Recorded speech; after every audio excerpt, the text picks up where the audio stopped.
तेरी प्रीत हम तो पार पार करते हैं। गुरु तेरी प्रीत हम तो पार पार करते हैं। है गुरु हम तो सिर्फ तुम से प्यार करते हैं। है गुरु हम तो सिर्फ तुम से प्यार करते हैं। गुरु तेरी प्रीत हम तो बार बार करते हैं।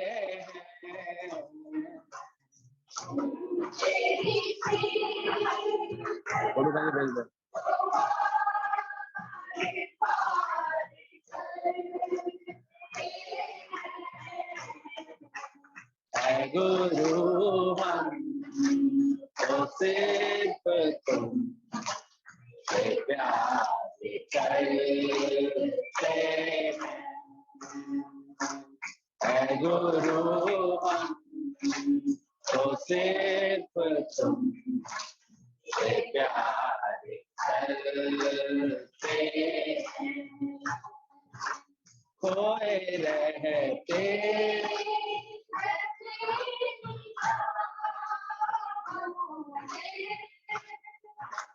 खोए रहते हैं तेरी यादों में,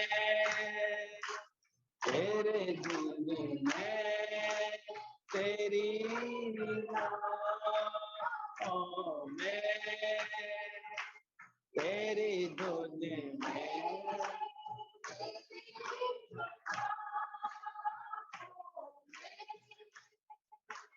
खोए रहते हैं तेरी राहों में, तेरी धुन में तेरी बातों में, तेरी धुन में जीते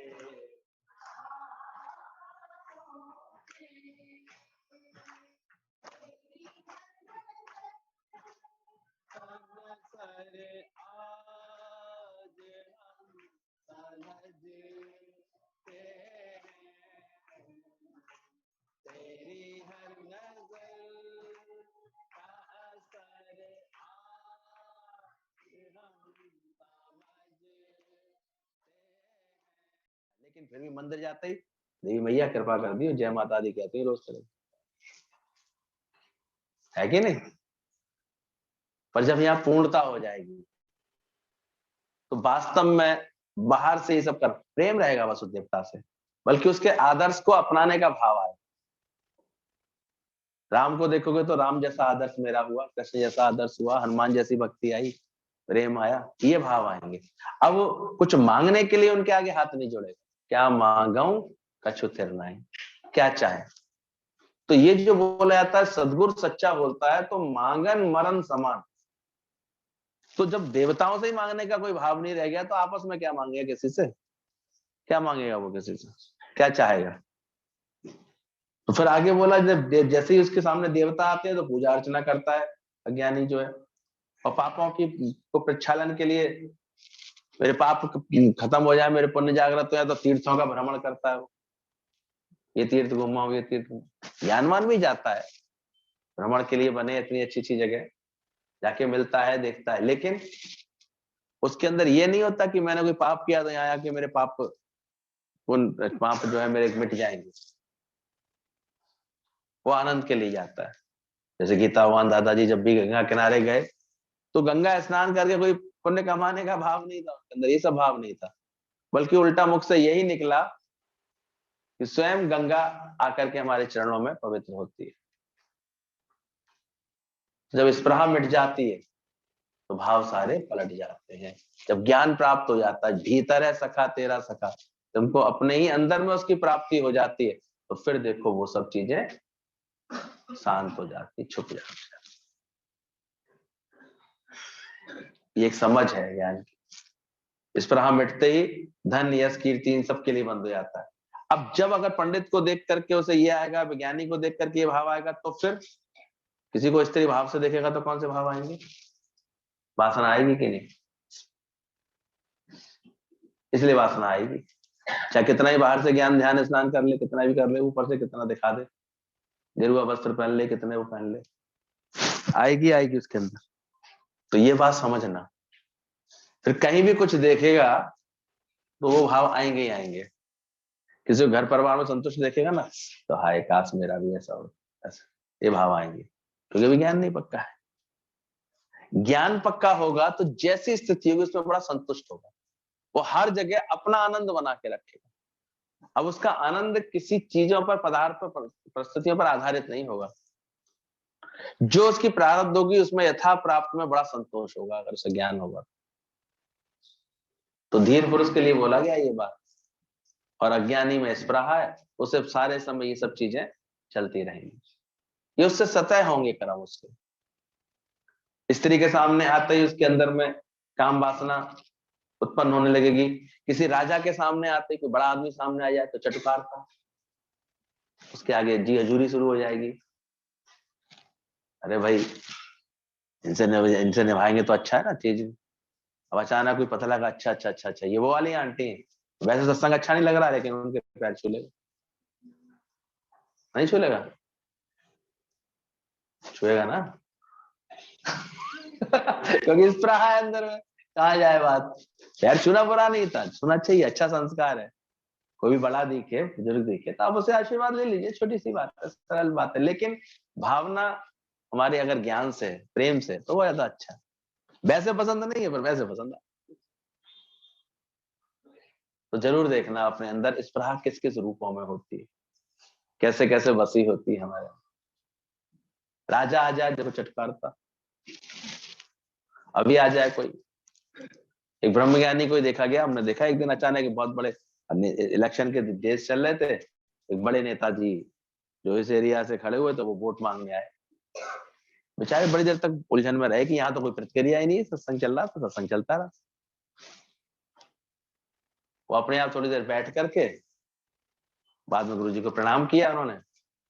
तब उन्होंने दो लाइन बोली अपनी कि ऐसे ऐसे हम इस एरिया से खड़े हुए हैं, हमें आप सबके से जो है वोट की अपेक्षा है करके। गुरुजी ने कहा जरूर, आपका आपने कार्य इतने अच्छे किए हैं, सब जनता आपके साथ देगी, साथ देगी, तो इसमें क्या बात। लेकिन कोई इनसे मुझे कुछ लाभ मिल जाएगा, मुझे इनसे कुछ मिल सकता है, मुझे इनसे कुछ प्राप्ति हो, ये कामना नहीं कभी आती।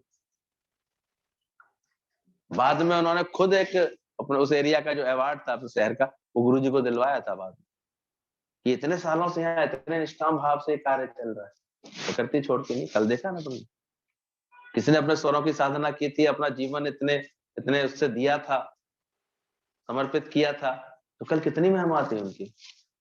कैसे पीएम खुद आए, क्यों? क्योंकि उसको एक समझ थी, एक प्रेम था। संबंध निभाने की भी कला किसी किसी विरले में होती है, नहीं होती किसी को। वो हर साल पीएम साहब को ये भेजती थी, राखी भेजती थी पीएम ऑफिस में। उन्होंने भी दीदी बोला तो उसने भी, उन्होंने भी पूरा धर्म निभाया, प्रेम निभाया। कल वो खिंच के पहुंचे, प्रेम क्या नहीं करा लेता। कल पूरा देश, पूरा पूरा संसार जैसे उनको याद कर रहा था। यहां तक लोगों की भावना बन गई कि ऐसे लगा जैसे बसंत पंचमी के दिन मां शारदे आकर के उनको लेके गई हो अपने साथ, करके इतने दिनों से अपनी इनके रूप में जैसे कृपा बरसा रही थी मां शारदा। कितना गाने भी वास्तव में अमर हो गए कि गाने, हम तो मैं यूं भुला ना पाएंगे। पुराने लोग भी कल सब भाव विभोर थे, सब उनको देख करके इतने थे। लेकिन किसी ने उनके लास्ट टाइम का वीडियो देखा, दिखाया, डाला थोड़ा सा 5 तारीख का, तो वास्तव में शरीर तो ऐसे ही है, शरीर तो स्वस्थ होगा ही होगा। शरीर तो सब माया में होने के कारण विनाशी है, ये भी दिखा गए। हमने कहा वो अच्छा वीडियो उनका भगवान ने निकलवाया कि ये भी देख लो, इन सब के बावजूद भी शरीर क्या है, माया में होने के कारण कैसा है। तो बेटा जो चल रही हो ना अभी, तो उसी की दया समझना। जिस दिन शक्ति अलग होगी ना, लटक लटक के भी जो आ जाते हैं ना यहाँ पर, तो ये भी उसी की कृपा समझना। कृपा मानना, ये जो बैठे हैं, ये दौलतें हैं, ताकतें हैं, जो हस्तियां हैं, किसकी बदौलत। आप तो मिले आए हमारे से ढंग से। हाँ बता दिया करो कुछ ना है।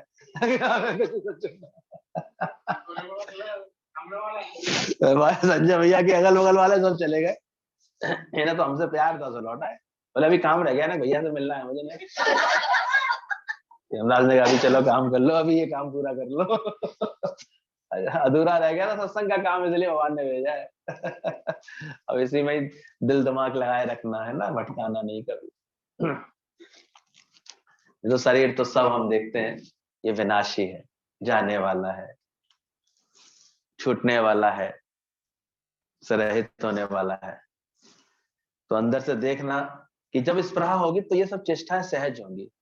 स्त्री के सामने विकार का आना, राजा के सामने चटकारता का आना, और बोला प्रियजन के आते ही मोह का आना, राग का आना, ये भी स्पृहा के निशान।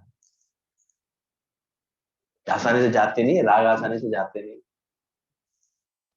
इतना द्वेष इतना खतरनाक नहीं है, राग अधिक खतरनाक, वो बहुत आता है।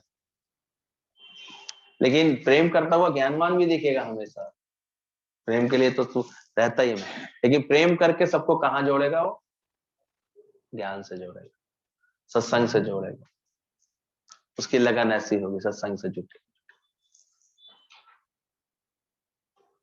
तो ये ज्ञान से ये समझ आती है अंदर ही अंदर कि हमारा जीवन कैसा होना चाहिए, कैसे प्रेम में चलना चाहिए।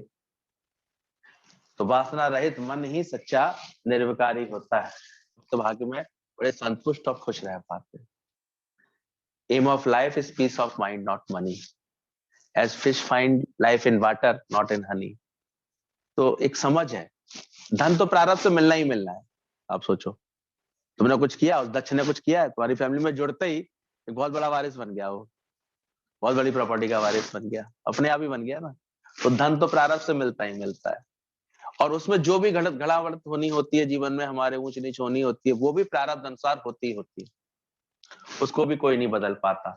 हाँ, समझदार व्यक्ति बढ़ते हुए धन में कभी भी अभिमान में नहीं फूलता। बस वो हमेशा जानता है कि देने पे भगवान आएगा तो देता रहेगा, और अगर वो लेने पे आ जाता है तो ले भी जाता है। तो कभी भी ये अभिमान नहीं करता समझदार व्यक्ति कि मेरे करने से कुछ हो रहा है, मेरे जानने से कुछ हो रहा है। इसलिए जब ज्ञान की सही समझदारी आ जाती है, तो हर हाल में वो दाता का, परमात्मा का शुक्राना करता है।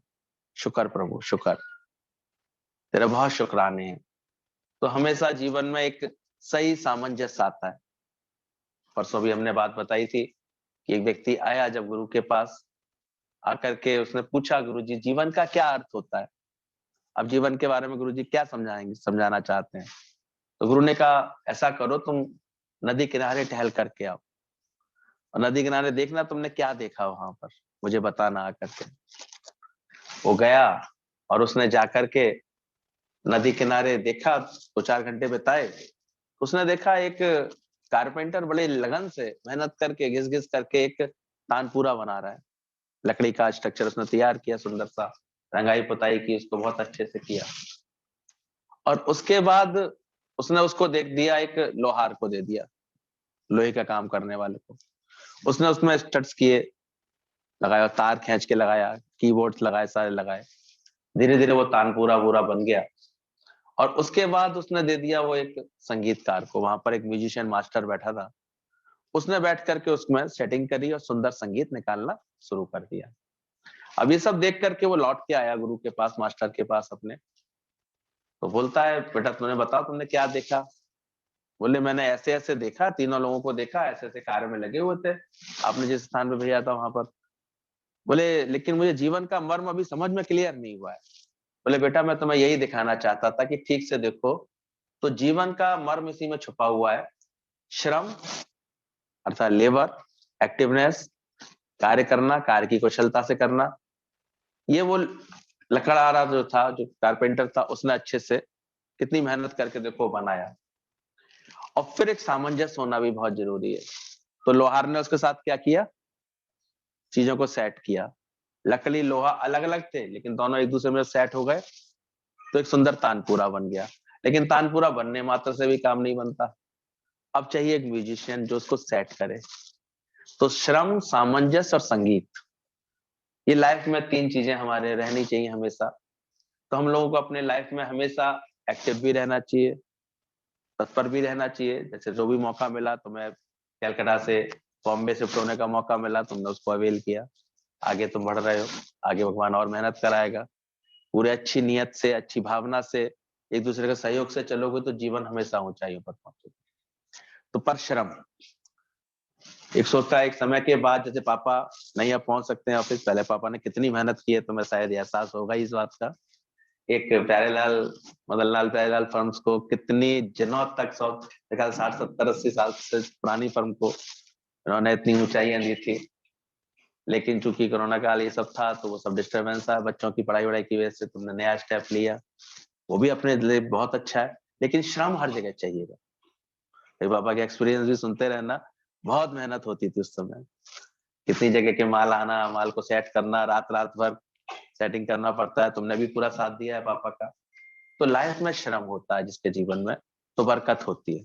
चांस मिलता है भगवान की कृपा से, पर भगवान ये जरूर देखता है कि उसमें हम मेहनत कैसी कर रहे हैं। और मेहनत के लिए हमको अपना जो जो भगवान ने हमको ये मशीनरी दी है, इसको बहुत फिट रखना होता है, अच्छा रखना होता है। इसी के लिए सारे ये नियम वगैरह होते हैं, सुबह early to bed early to rise, ये सब की हैबिट्स होती हैं, ये हेल्प करती हैं हमको। कुछ बिजनेस ऐसे होते हैं, कुछ बच्चों की आजकल हम देखते हैं लेट नाइट जैसे, अब ओवरसीज जो कर रहे हैं ट्रेडिंग, तो रात रात भी जगना पड़ता है, ऐसे करना, उसके हिसाब से मेंटेन करना चाहिए इसको। श्रम के साथ फिर एक परिवार में सामंजस्य होना बहुत जरूरी होता है, तालमेल। तो ये पत्नी के रूप में तुम्हें दे रही है अच्छा तालमेल, है ना। हमेशा मन मिला के चलना, एक ने कही दूसरे ने मानी, तो नानक कहे दोनों भाई। और फिर जब सामंजस्य अच्छा होता है जिस परिवार में, फिर वहां प्रेम का संगीत होना बहुत जरूरी होता है। तो हमारे जीवन में संगीत भी निकले, तो ये आशीर्वाद है तुम पूरे सबको, फूफा जी सबको आज बड़े के रूप में हम सबको आशीर्वाद दे रहे हैं। यही हमने देखा है फैमिली में, जहाँ श्रम है, सामंजस्य है, प्रेम का संगीत है, तो वही परमात्मा की कृपा बरसती है।